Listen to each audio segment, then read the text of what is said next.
जनसंवाद जन विकास अभियान अंतर्गत 354 ग्राम पंचायतों सर्वबाद जिला कलेक्टर श्री गार्गी जैन अधिकारीओ साथे सर्वगारे समीक्षा करी। 50 वरिष्ठ अधिकारीओए 354 ग्राम पंचायतों रूबरू मुलाकात ग्रामीणों द्वारा मेळवेला सूचनों और स्थानिक जरूरियातों अहवाल रजू कर्यो। છોટાઉદેપુર જિલ્લા વહીવટીતંત્ર દ્વારા છેવાડાના આદિવાસી વિસ્તારોના સર્વાંગી વિકાસ અને લોકભાગીદારીને વેગ આપવા માટે જિલ્લા કલેક્ટર શ્રી ગાર્ગી જૈનના માર્ગદર્શન હેઠળ શરૂ કરાયેલા નવતર અભિયાન જનસંવાદ જન વિકાસ સફળતાપૂર્વક સંપન્ન થયું છે। આ મહત્વાકાંક્ષી ઝુંબેશ અંતર્ગત જિલ્લાના વરિષ્ઠ અધિકારીઓએ નિયત સમયગાળામાં ગામડાઓનો વ્યાપક સર્વે પૂર્ણ કર્યો, જેની સર્વગ્રાહી સમીક્ષા કરવા માટે જિલ્લા કલેક્ટર શ્રી ગાર્ગી જૈનના અધ્યક્ષસ્થાને કલેક્ટર કચેરીના સંકલન હોલ ખાતે બેઠક યોજાઈ હતી। બેઠકની વિગતો આપતા જિલ્લા કલેક્ટર શ્રી ગાર્ગી જૈને જણાવ્યું હતું કે જનસંવાદ જન વિકાસ અભિયાનનો મૂળ હેતુ વિકાસના કાર્યોનું આયોજન સીધું લોકો દ્વારા અને લોકોની જરૂરિયાત મુજબ થાય તે સુનિશ્ચિત કરવાનો છે।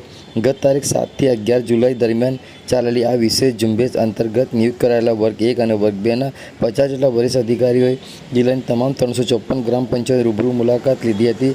આ મુલાકાત દરમિયાન અધિકારીઓએ ગ્રામીણ સ્તરે જઈને ગ્રામજનો, મહિલાઓ, સરપંચશ્રીઓ, શિક્ષકો, ખેડૂતો, વરિષ્ઠ નાગરિકો અને સ્થાનિક જનપ્રતિનિધિઓ સાથે સીધો જનસંવાદ સાધ્યો હતો અને તેમની પાયાની જરૂરિયાતો તેમજ સૂચનોની વિગતવાર નોંધ તૈયાર કરી હતી। કલેક્ટરશ્રીએ ઉમેર્યું હતું કે અધિકારીઓએ ફિલ્ડ વિઝિટ દરમિયાન તૈયાર કરેલા ગ્રાઉન્ડ રિપોર્ટ અને લોક સૂચનોના આધારે જ હવે જિલ્લાની તમામ સરકારી ગ્રાન્ટોનું ભવિષ્ય આયોજન વહીવટીતંત્ર દ્વારા કરવામાં આવશે। આનાથી સરકારી નાણાંનો મહત્તમ અને સાચો ઉપયોગ થશે અને વિકાસ કાર્યો વધુ લોકાભિમુખ બનશે।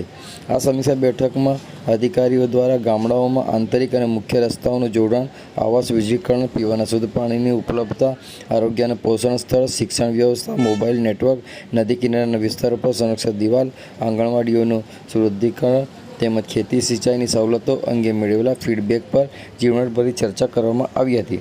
આ ઉપરાંત યુવા વિકાસ, રમતગમત, રોજગાર, કૌશલ્ય વર્ધન, મહિલા વિકાસ અને ડિજિટલ સેવાઓનો વ્યાપ વધારવા માટે ગ્રામજનોથી જે અપેક્ષાઓ અને સૂચનો મળ્યા છે તેને ધ્યાને રાખીને સંબંધિત વિભાગોને ત્વરિત એક્શન પ્લાન બનાવવા માર્ગદર્શન આપવામાં આવ્યું હતું। આ મહત્વપૂર્ણ સમીક્ષા બેઠકમાં જિલ્લા વિકાસ અધિકારીશ્રી અને પ્રાઇવેટના વહીવટદારશ્રી ઓમકાર શિંદે, મદદનીશ કલેક્ટર શ્રી મુસ્કાન ડાગર, નિવાસી અધિકારી શૈલેષ ગોકલાણી, ડીસીએફ રૂપક સોલંકી સહિત વિવિધ વિભાગના ઉચ્ચ અધિકારીઓ ઉપસ્થિત રહ્યા હતા।